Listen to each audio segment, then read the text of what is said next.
kind of to, and maybe we share this in common, correct me if I'm wrong, but a lot of times when patients come to you, it's typically after traditional medication, traditional physicians have not been overly successful, correct? You're not Very, always their first stop, so, or in tandem, right? And nor are we.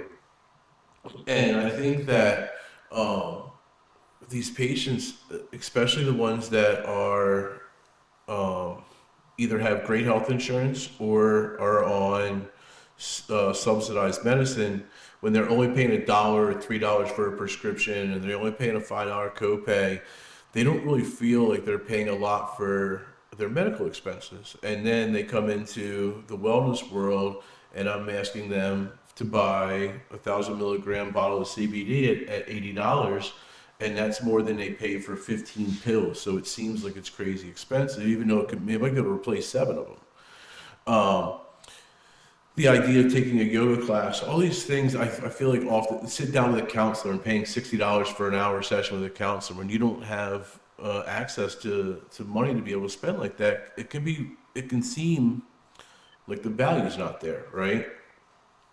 So I always try to point out, and I try to almost as like a gateway drug, give breathing exercises, talk about meditation, talk about these things that are free that I know work, and I know that if you really are coming to this with an open mind and you try these things, like I don't, it's tough for me to imagine that breathing would not be beneficial to every person in the world.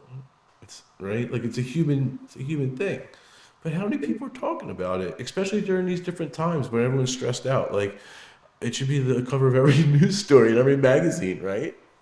because it's free. It's free.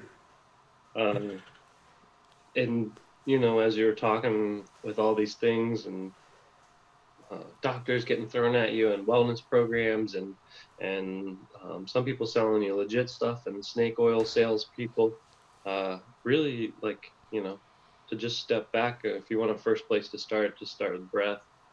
And it was given to me by colleague, but I also look up to him as a teacher.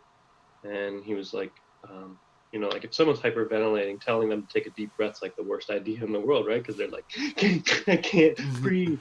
But to just exhale fully.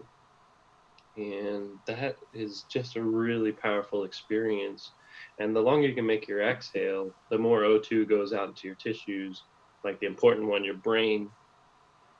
And so really just, if anyone wants a first place to start with breathing. And there is, if you look, tons and tons of stuff out there.